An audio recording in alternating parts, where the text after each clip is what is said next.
Hey, good evening, everyone. I'm Jay Page. I'm the principal at West Elementary School, and I'm going to give you tonight. This is the annual Parent Title I meeting. It's required for our participation in the Title I program. I'm going to open up another screen here to start the presentation. And for those of you that just came in, I want everybody to know we are recording this. Just wanted you to know we are going to take this recording and post it to our website.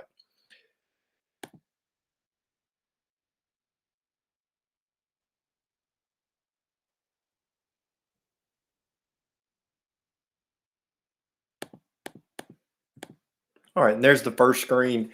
And again, welcome to this meeting. Normally, we would have done this in our school cafeteria, but the past year, and this is the second year we've done this through a Google Meet. So again, we're recording this, and it'll be up on our website in the next couple of days. Just a few reasons why we're here. The federal government, there is a law. It's called the Every Student Succeeds Act. It was passed again in 2005. Every so often, this act gets reauthorized.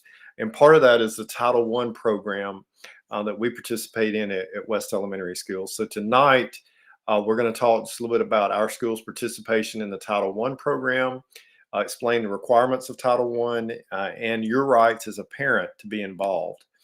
We'll talk a little bit about Title I school. You'll hear me say something called a school-wide Title I school, and that's what we are at West Elementary. We'll talk about the parent and family engagement, and there's 1% of the monies that we receive that's set aside for that. When you see the word LEA in the next little bullet there, that means local education agency. Think Cullman City Schools. And that's when it says that, we're going to talk about the school system plan for our title money. And then also we're talking about the school system plan for our family engagement. There's another acronym here. It's called the CIP. It's called the Continuous Improvement Plan. And we're going to work on that and talk about that later this week with our leadership team. Earlier in the school year, we sent home something called the School Parent Compact. And I'll talk a little bit about that. And then you can also request the qualification of your child's teacher. And I'll touch base on how you can do that as well. We do conduct an evaluation of the parent and family engagement plan, or excuse me, of the title plan as well. And we look at things like, are there any barriers to our students participating in our school program or parents participating at school? The ability to assist our students in their learning. We also want to have successful interactions with our families. So we're going to talk a little bit about all those things tonight. First off, what does it mean to be a Title I school? We receive monies from the federal government because of the free and reduced lunch rate we have at West Elementary School. Those monies are to supplement. They can't take the place of any other monies that we receive from the state, primarily from the state of Alabama and from local funds. So you hear that word supplement. We can take the monies that we receive and we can do things like add additional teacher units, provide professional development for our teachers, purchase resources for our students that will help us to improve them academically. So you see a few things down below there, and then also we have money set aside for parent engagement. Also, a Title I school means that parents have rights to know all of these things and to participate in the development of all of our different plans. 1% of the title allocation is taken and put aside for parent and family engagement. So another way this works in Cullman City Schools, each year Cullman City Schools receives probably anywhere from about $600,000 to $650,000 for the Title I program. You have two schools in Cullman City Schools, the primary school and West Elementary, that are school-wide Title I based on our free and reduced lunch rates. And then the other three schools have some involvement, but it's much more limited than what we have at West. But of that 1% of the allotment that we receive, the local school system or Cullman City Schools takes 10% of that. So if you think about $650,000, so 1% of that is going to be about $6,500. So Cullman City Schools is going to take about $650, and then the primary school in West Elementary will have anywhere from most years from about $2,500 to $3,000 to spend on parent and family engagement. Some of the things we bought in the past with that, we have bought the take-home folders for the students to carry home information from the school to the parents. We've also purchased some brochures. Um, I know you don't come into the school very often as much now, but if you come into our lobby, off to the left, there is kind of a carrel and a rack, and we have some things for parents like how to help my child be successful at school. So there's probably about 15 or so different brochures there that we purchase for parents to have. So you have a right to know how we're going to spend this money. Um, the school system has a consolidated plan.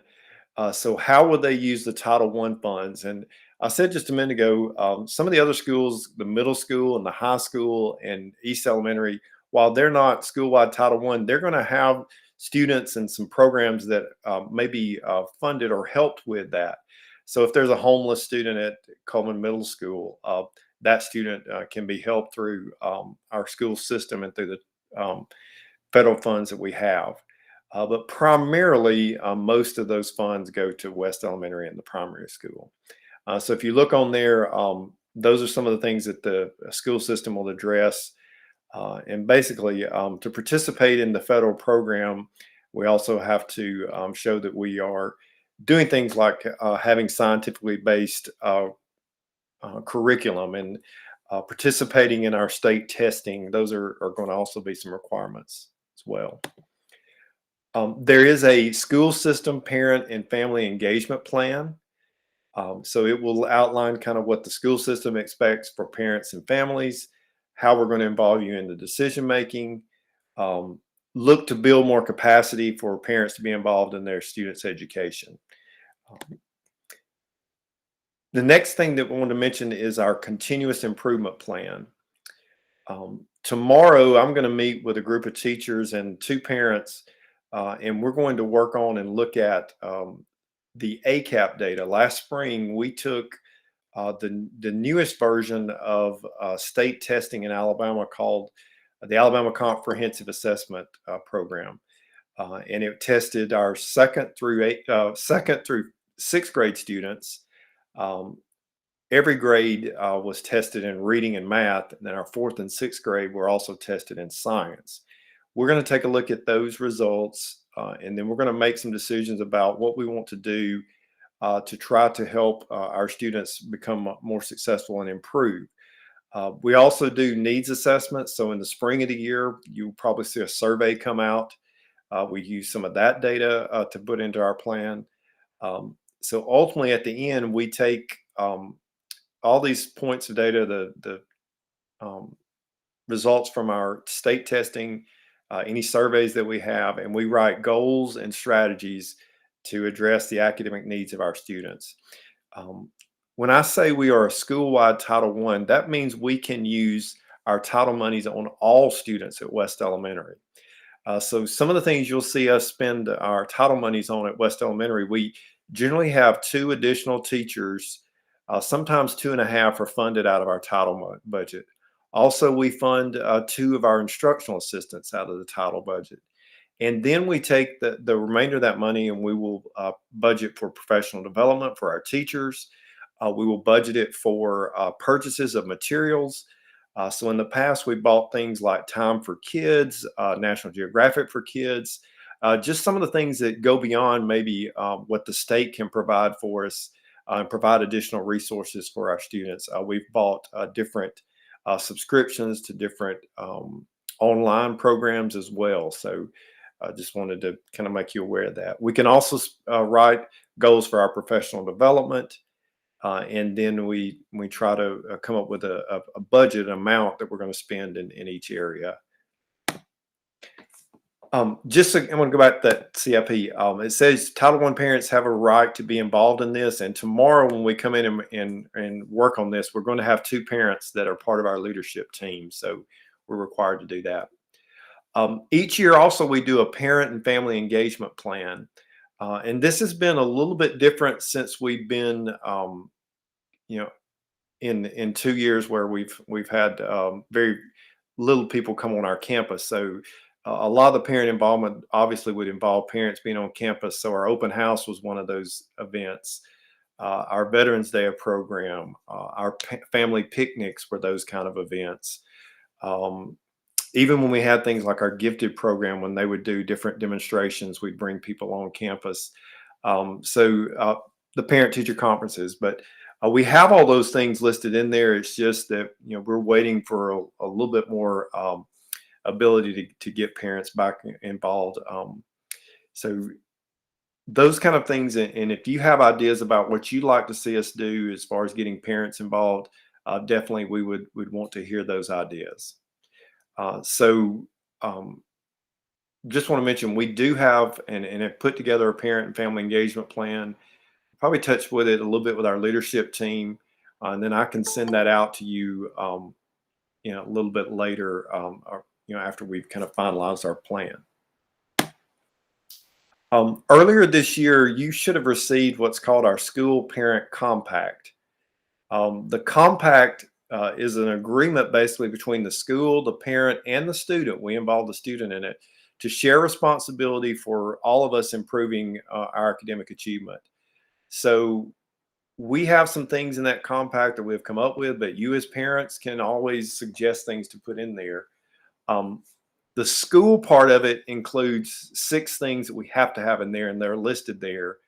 um, One of the most important is that we're required to have a high quality curriculum and instruction. When you hear our teachers being trained, like as AMSTI from math, we go in, that's part of that. Many of our teachers this year are getting trained in the science of reading. That's part of that.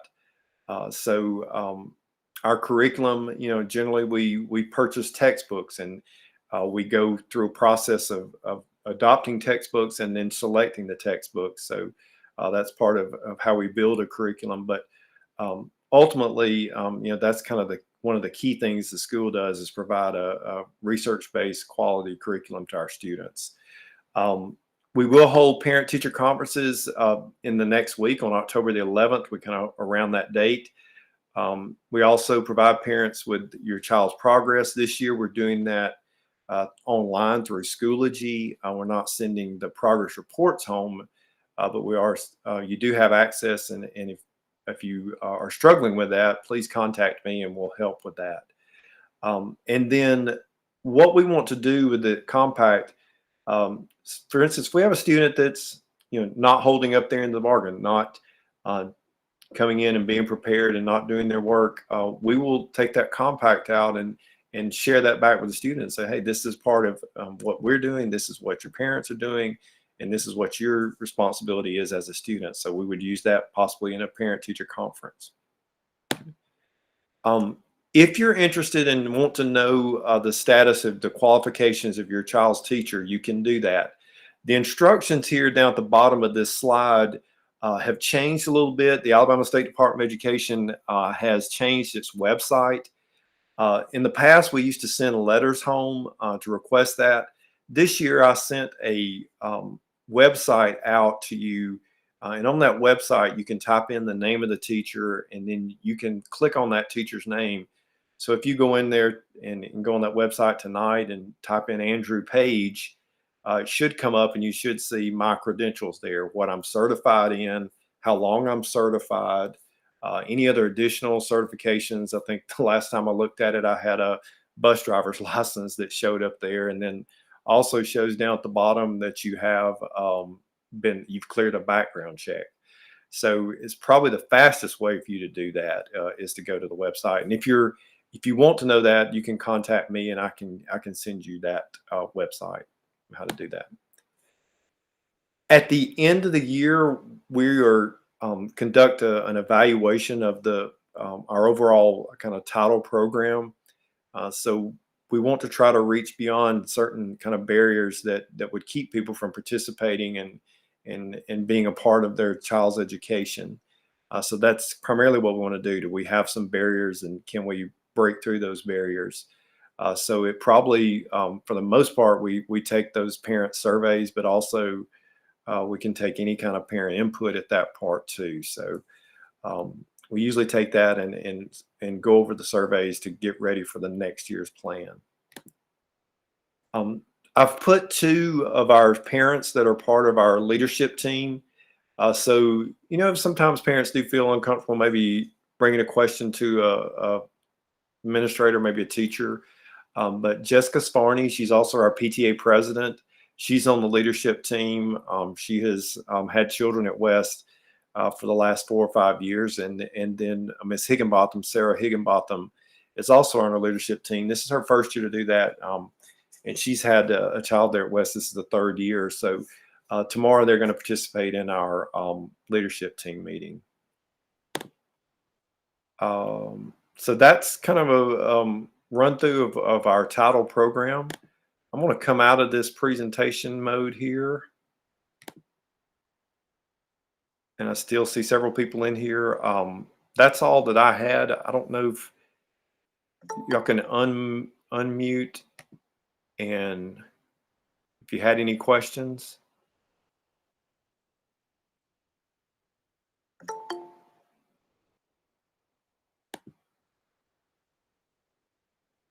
All right. If you don't have any other questions, I'm going to exit the meeting. I appreciate all of you coming in and attending and listening. Like I said, if there's any questions that you have or things that you want to ask a little further about any of our programs, please don't hesitate to do that.